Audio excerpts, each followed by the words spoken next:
Welcome to Public Forum, a community outreach program produced at North Idaho College on the shores of Lake Coeur d'Alene. Featuring guests from around the globe addressing a wide variety of subjects, Public Forum serves to educate and enlighten. Please join host and moderator, political scientist Tony Stewart, in welcoming today's guest. I want to welcome all of you to our program today, and with today's program we conclude the 31st year of the North Idaho College Public Forum, and next week we will start the 32nd year. What a wonderful journey it's been over all those years, but I do like to recognize when we're closing out one year and starting another one. And Janelle Burke, I would say to you as a panelist, I believe through 29 years now, what a great support you have been and consistent with that process. And it takes great dedication to do that long, and we thank you so much. Thank you, Tony. It's been all my privilege. And we look forward to having you back again next year. I also want to say special thanks to Andy Finney, who is executive producer of this program, and to Jeff Crow, who's the director of productions. Without them, we just could not do what we do, and then they have a wonderful staff that support them. And with that, we turn to today's program, which is titled Maintenance and Upkeep of Your Home. That's a topic we've never dealt with before. It's one thing exciting about this program is continuing to find new subjects from time to time and repeat others. Our guest is Marshall Menn, who is a realtor in the state of Idaho, and he's been here since 1980 and has been very successful. And one reason why we invite him on the program, he sends a letter on a regular basis to his clients or former clients on tips about how to keep your home up. And from that, I've noted that he has some really wonderful ones. Marshall, welcome to the program. And it's good to have you here in a different capacity than we've had you in the past here. Thank you, Tony. It's always great to be here. With that, we'll turn to Janelle Burke, who is an attorney in the state of Idaho and our regular panelist, to commence today's question on a very informative subject. Marshall, this is a great subject, like Tony said. Our homes are very important to us, and we want to keep them in good repair and take care of them. What are some of the things you can do about the outside of your home that are very helpful to keeping your house in good repair? Well, the home itself, of course, painting it and keeping it looking clean and nice is important to do. Depending on, and if you have vinyl siding, just washing it off. You don't even have to paint it.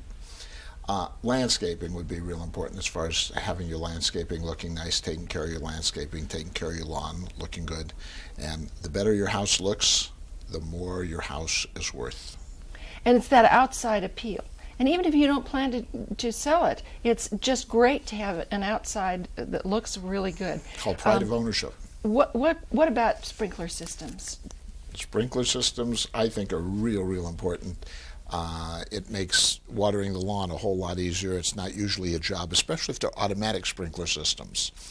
And for rental houses, if you have rental property, you definitely want to have an automatic sprinkler system in there, because tenants don't usually take care of their homes the way people who own their homes do. And if you have an automatic sprinkler system, your lawn is taken care of. The thing you need to worry about with the sprinkler system, though, is in the wintertime, you definitely need to have it winterized for the winter. That means blowing all the water out of the pipes so they don't freeze during the winter, and then turning them back on in the early spring. And a lot of people these days are using lawn services as well. What kinds of things can those services perform for homeowners? Lawn services and the gardener that comes and cuts the lawn. That's me. I don't believe anybody should ever do manual labor. Okay, that's. Well, if no one did it, then you would. I quit that when I got in the real estate business. Manual labor. That was my retirement program, was going into real estate.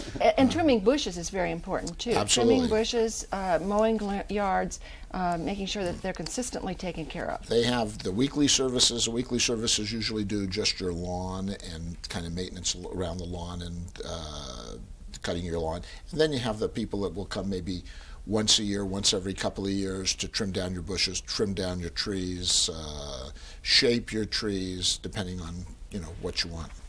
And if you've got the equipment, you can do it yourself if you like to do the work. But if you're like me, you will call somebody. Well, I am proud to say that I have a beautiful lawn that I do myself. In fact, last year I was counting my shrubs as I was trimming them, and I have 98 in my lawn, and many beautiful colors. But I do it because it's a great release from what one normally does, and not only good exercise, but just there's a little bit of artwork in trimming shrubs and all of that. So anyway, that's just a side point. One of the things about lawns, the lawn themselves, some of them are so lush and green, and part of that is the water, but would you share with other things that should be done to maintain water on the roots and all? I know there's different theories about both fertilizers and other things that you do. What else should you do to your lawn other than have it watered? They come out and aerate it. They put the little holes in the ground, Right. and That gets the water into the roots. Right, and then aerate it probably once a year, once every couple of years. Talk to your gardener; he'll tell you, what to expect. Our lawn guy does the aerating, and feeding the lawn, on a regular basis to keep it nice and lush. And Does the organic treatments and fertilizers work as well as the others on lawns? A lot of people, are very environmentally conscious, so they use organic. I'm sure they have some good organic programs for the lawn and non-organic, but I wouldn't put anything, toxic on the lawn, that's for sure. I mean, you don't want to do that. And about shrubs again, and disease and bugs, and I can get into them. What all could you do to make sure that the life of, and they're expensive to purchase, or trees or fruit trees or whatever you might have. What kind of, how do you keep those healthy? You buy lizards, and you get lizards, and the lizards eat the bugs, and that's what you do. And you train these lizards, and you just keep them around the house, and they just eat the bugs all the time. That's how you get rid of bugs. And I have lizards for sale. That we have a special deal on them this week only. We can get you some lizards to take care of the bugs. No, for bugs, they have sprays for bugs, aphids, and that type of stuff, and use some bugs. But we have different kinds of bugs that come different times of the year in North Idaho, and they come and they go, and we have them for a little while. But there's some that get onto the leaves on your bushes and stuff like that that damage the bushes. And the best thing to do is to talk to your gardener and ask them, or if you don't have a gardener, go to a nursery, ask them what's the best kind of stuff to spray on there, and you can spray that yourself. It's pretty simple to do. Let's talk about window cleaning, which maybe say I don't do windows, and so. But you have some real interesting tips there when you're cleaning them. And a lot of people buy not only the different liquids to spray on the windows, but they buy a lot of for cleaning purposes, cloth and so forth. And I know in one of your letters you indicated that there's a more inexpensive way of. The best thing for cleaning windows is, believe it or not, is newspapers. Newspapers will clean windows better than paper towels, better than cloths, and they work out real good. Well, you spray the liquid on there and then wipe them with the newspapers? With the newspaper, yeah. Just spray them and then use the newspaper to dry the window off. And they come out looking really nice and spiffy clean. And you can take a paper towel, try it with the paper towel, try it with the newspaper, and you'll be amazed that the newspaper one comes out. It's kind of hard to believe, but they work. And with newspaper, you get a lot of ink on your hand and so forth, but that doesn't come off on the window. The windows look really, really clean when you use that newspaper. And of course, you use gloves, you don't get that on your hand. Okay, and just wash your hands when you're done, or wear a glove. Okay, but they work really good. Janelle Burke. Well, let's go indoors now and talk a little bit about some of the indoor areas. What about overall floor surfaces? What are some of the things you can do to keep your floor surfaces looking great and new? And meaning carpets, and meaning also tile if you have that, or hardwood floors. Hardwood floors are very popular now. Tile floors, of course, have always been popular, and carpets, there are a variety of different types. What can one do with those? Carpets, I think you want to clean them on a regular basis, probably once a year to clean, and depending on how much wear and tear you get on them. I'm not a great believer in, we have a room that doesn't get used very much, and when we clean our carpets, I don't usually clean that room as often as I would clean the high traffic areas. The high traffic areas I would clean more than I would clean that part of the house. So, but you want to clean them on a regular basis. Carpets I recommend once a year, and if you don't get a lot of wear and tear on your carpets, do them, every couple of years, maybe even every 3 years. And we stopped wearing shoes in the house. We take our shoes off, and so the carpets last a whole lot longer and don't have to clean them as often when you don't wear shoes in the house. So and it's very common in many places for people to. Go to Japan. That's the way you do it. Or you get in a lot of trouble. Yeah, they get angry with you if you don't take your shoes off them. What about hardwood floors? A lot of people have hardwood floors now. Are there special things you should do to keep them looking tip-top? They have, waxes and finishes for hardwood floors to keep them up and keep them looking good. And if you have old hardwood floors under carpeting and you like hardwood floors, you can have them refinished. And there are people who take and refinish those floors, and boy, they really come out looking spiffy. You could take a look at a floor that really looks dingy and have somebody come in and finish it off, and you think that floor is shot. And when they get done with it, you've got a brand new floor. It's gorgeous. There are other things that about when we talk about winterizing, and certainly there's some people that with their sprinkler system don't, and then they have all these holes and water coming in the summer. But how about other parts of, you want air underneath a house, under the floor of the house, and talk about what you should do when it's hot, and then what you do to winterize, or how do you, like outside spigots on a house, some of those are constructed where you'd know the term, I don't, where there's a bar that goes back in that prevents the water from being out on the outer side in the wintertime. Right. What can you do to prevent some very expensive bills dealing Frozen with pipes? plumbing? Okay. Frozen pipes are real dangerous. You should have some good insulation around those pipes. If you don't, you want to get some heat tape and put some heat tape and then plug it in the fall and unplug it in the spring. But around those pipes where they might be freezing, because that is expensive. Oh, and the big thing, especially if you're new to the north, you came up from Southern California like I did, and in California we used to have our hoses hooked up to the spigots all the time. And boy, first year I found that out. We don't do that up here. That's you take that, because if you leave your hose hooked up to the spigot, you've got busted pipes and you've got a big expensive plumbing bill, and you got a big flood to boot. And flooding is another thing that we want to be real careful with. We got flood damage and water damage in houses with the insurance companies today. That is something we all need to be real careful about. You make a claim for a water claim, the insurance company puts you down on the list, and it gets shared with all the other insurance companies. And a lot of time they'll cancel your insurance, and you'll have to go get insurance somewhere else, where your homeowner's insurance will double or triple. And it is not a nice situation. And they target not only the people that make the claims, but they target the houses that have the problems. So when you're buying a house, one of the things you want to find out, have there been any water damage or any water claims on that house? Okay, and then the other big thing that is a big problem today is mold, and that people are concerned about. And you want to make sure you check for mold. If you have mold in your house, you need to get rid of it. And there's certain kinds of molds that are dangerous. Most of them aren't, but there are some that are dangerous molds.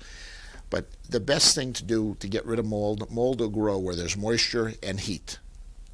So you need to have good ventilation in your house. If you have good ventilation, you won't have mold. And so that's what you want to do. So if you have a room that you have a mold problem, and usually bathrooms, you'll get it a lot in bathrooms, put a vent system in there. If you have a window, crack the window open a little bit, circulate some air, and when you're taking a shower, leave the window open, and so you don't get the mold growing. Also, there's certain products I learned from some other people that you, like in a shower or bathtub, there's some sprays you can get that are anti-mold sprays that keep it from growing too. Right, but again, if that'll help. But if you've got moisture and heat, it grows real fast, and it grows all over. It doesn't just grow in the shower. You'll see it all over. I've seen it in homes where it gets in between the walls, and they've got to take it out. There are some houses that they went out, and it was so expensive to fix the house that they ended up tearing the house down because it was unfixable. The cost of fixing it was more than the cost of building a new house on the mold problem, where there was a dangerous mold in there. So it's not as big a problem up here, but it is a problem, okay, as it is in some other areas where you have a lot of humidity. Most all bathrooms have fans and all too, so every time you're showering something, it's important to turn that fan on also. Right. Yeah, I'd use the fan and, just keep some air circulating in areas. If you know area mold in an area of your house. And so you shouldn't be closing the door of a bathroom all the time, keeping the door closed all day long. You should let air in. I would keep it open. I'd leave air in there so it gets some circulation. Mm-hmm. Yeah. Janelle Burke. Well, you've just made a very powerful argument for keeping up your home, and that is, if you take care of it, there's going to be much less maintenance as you go along. Absolutely. If you take care of it as you go along, there's going to be much less cost eventually, and you don't suffer quite the loss. But I want to ask about fireplaces. It's coming that time of the year when people use fireplaces during the winter, and can you tell us what people need to be careful about when they have fireplaces? Now, a good number of homes now have gas-fired units, but what are the things you need to look for if you have a regular fireplace or a typical fireplace, and what are the things you need to look for with the gas-fired fireplaces? Gas fireplaces are usually not much of a problem unless you burn wood in them. If you don't burn wood, though, if it's just a gas fireplace, they don't need too much maintenance. They don't need much cleaning. They're real simple, and they're real easy, and they're very, very efficient. Wood fireplaces, you need to clean those on a regular basis, and you need to have them inspected because they can become a fire hazard. And you should have them cleaned. If you use your fireplace on a regular basis, you should clean it, I would say, once a year. Have that checked on once a year. If you don't use it very often, every couple of years. If you have a gas fireplaces, you don't ever have to clean them. So those can be quite efficient. Let's talk again about kitchens and bathrooms, how important they are to a house and its value. Those are probably the two most important areas of the house, the third area being the master bedroom. Those would probably be your very most important areas in a home. In selling a home or purchasing a home, that's what people look at first. It's the kitchens and the bathrooms. They need to look clean and they need to look nice. And the better your kitchen and your bathrooms look, the more your house is worth. And what kinds of things in the kitchen? I suppose the kitchen cabinets are very important to take care of them, to use some kind of a good cleaning mechanism to make sure that the cabinets look in good shape. If they're wood cabinets, you would use a wood polishing protector on them and just keep them looking good. And if they're Formica, you just kind of wipe them down with a wet rag, and that's it. They're pretty easy to take care of. Wood cabinets, though, have a tendency to need refinishing, after a while, especially if they're in an area where moisture, like cabinets near the sink where you have hot water going, or near a stove where you have water boiling, or coffee pot, something like that. And if you have it right under a cabinet, that cabinet's going to get some wear and tear. We've got a couple of cabinet doors that we need to get refinished because we have it right near a sink. And what you've said a lot today is just that home maintenance is not very difficult. It's a matter of just simple taking care of things, simply cleaning up after yourself. And what about kitchen appliances? The appliances in the kitchen, taking care of them, making sure that they're clean. The stove, for example. You just, keep it. I happen to be married to a cleanomaniac, and everything is clean. If I get up in the middle of the night to go to the bathroom or something, the bed is made when I come back. And that's how clean she is. She is really, this is Mrs. Clean. But everything should be clean. And your kitchen stuff should be clean, because if it gets kind of grubby and dirty, it's going to end up costing you dollars down the road. So you want to keep that stuff. You want to keep your oven clean. You want to keep your stove clean. And it's healthier when it's clean. I mean, if things get dirty and grubby and, Just tell us, as a realtor, how many times do people that you're showing a home to look in those locations? Do people look at that, or do they just look at the overall view of the house? If somebody's serious about a house, they're looking at the house, and cleanliness is the most important part. Nice homes, pretty homes, sell fast, okay, and they get top dollar for them.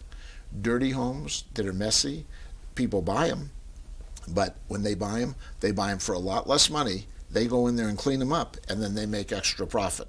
But most people want to buy something that's move-in, that's ready to go, and that's really, really pretty. And when you've got a pretty home, you can get top dollar for it, because the first person who walks in there is going to buy that home. And if your home needs some fix-up and it's not real clean, it costs you a lot of money. So clean homes will definitely make you a lot of money in the long run when you get ready to sell them. They're worth a lot more money.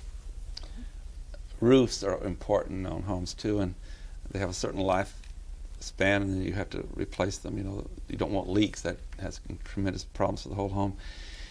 In our area here, with so many trees around homes, which are beautiful, but like pine in particular, and a lot of needles wind up on roofs, and I see them just lying there. What does the acid and all this in those needles, does that do damage to the roof? You probably should clean your roof off again, like spring and, in the spring every year. Just get rid of the dead needles in the fall.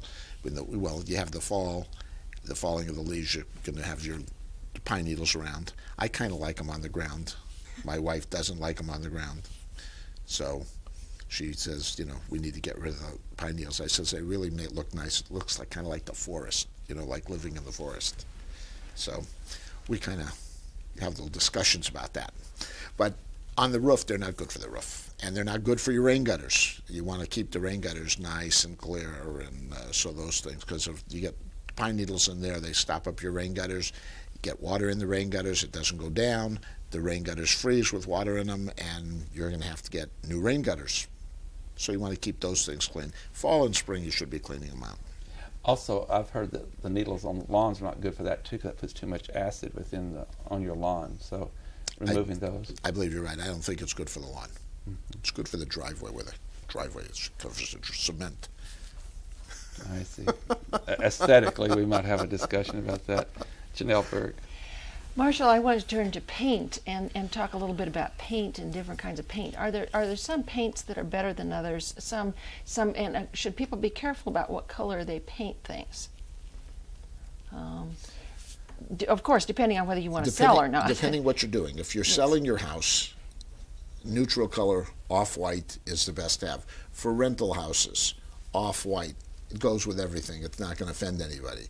If you're staying there forever, and you like chartreuse in the closet or something, you could do that. I've seen people have done that. I did that myself in a house we used to have, where we painted one chartreuse and one was that's a yellow color chartreuse for those who don't know what chartreuse is. And then we had a real bright green we put in another closet. But on your rooms in general, you want to paint them off-white, or if you're not doing an off-white, you put maybe a tinge of something in there. Dolly, when she did our house and she picked the colors for it, she painted them. She wanted a kind of a peachy tone to it, so we had just a slight touch of peach on the walls, but it's still light enough that your house looks light and bright, because you paint your walls dark and it makes your house look dark. And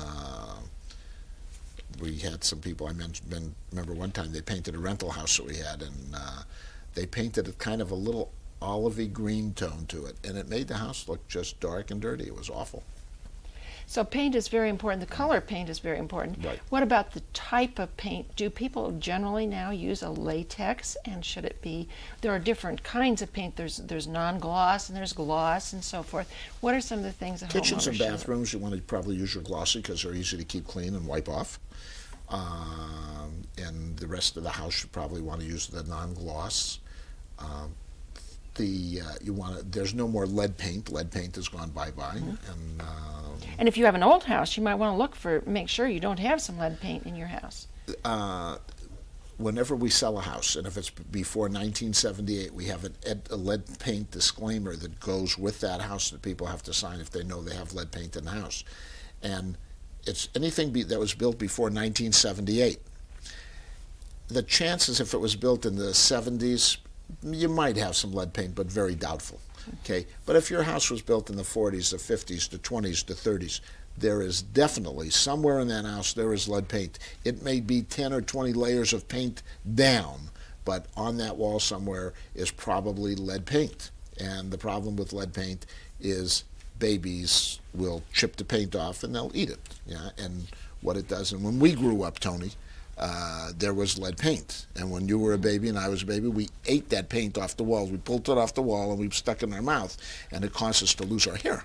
That's what causes that, is the eating of lead paint. Any hair I've lost was not from eating paint. I'm passing on to Tony. As a child, I never ate paint. Okay. Well, I remember chipping the paint. I don't remember eating it either, but I do remember peeling the paint off the wall when I was a little kid. But the products have changed, and if people have a absolutely. doubt, they should talk with a person who is in a paint store, probably. I would go to a paint store and talk to an expert. Again, and most of the stuff I'm talking generalities. When you get ready to do something, everything that we talk to an expert in the field. You know, somebody once told me that, in fact, there was a book called The Richest Man in Babylon. And one of the quotations, one of the stories in there are the parables. It was a book of parables. And talked about, if you want advice on diamonds, don't talk to a butcher. Yes. Talk to a jeweler. And if you want to get advice on, what to use on your bushes, what to use on your paint, you want to talk to a painting expert, you want to talk to a landscaping expert, you want to talk to a gardening expert. Those are the people that'll have the answers for you. Recently, there was a Supreme Court decision in Idaho that, in fact, they were taping this program. It was in the paper, and we're airing it later. But in Idaho, it's been kind of just a practice, but now it's being enforced by the court decision that when you go to sell a home, there is a form you must fill out about things about your home, like if there was lead and the paint sort. And explain that just a minute, how important that is, and obviously to be truthful. But that's going to be more and more enforced in the future if the truth is not placed on the kind of questions that you have on that form. That's a property condition report is what it's called. And by law, you have to disclose to the purchaser certain things. The realtors have gone, and the Association of Realtors came up with a form that is even more inclusive and goes beyond what the law states you have to do, and even explains more at disclosing. And the nice thing about disclosing, if you disclose it, you're not going to have a problem. If you don't disclose it, and something is wrong, you're going to get sued, right, and it is going to cost you big time. So you always want to disclose. Sure. One of the we're on time. Sorry about that, Marshall. Thank you so much for being with us, and Janelle for your fine questions. Our subject today has been dealing with maintenance and upkeep of homes, and we hope that the discussion we've had is helpful to you, and that maybe some of these suggestions or tips could help you not only have a more comfortable place where you live, but also when the day comes that you would sell, that it would help your investment.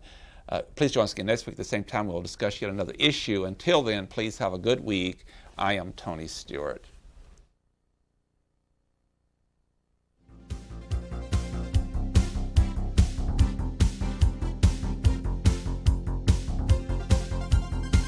Recorded on the campus of North Idaho College, Public Forum is the longest-running in-house college production on PBS. Each episode is pre-recorded live and is an educational outreach from North Idaho College. Please join us at this same time next week for another edition of Public Forum on this public television station.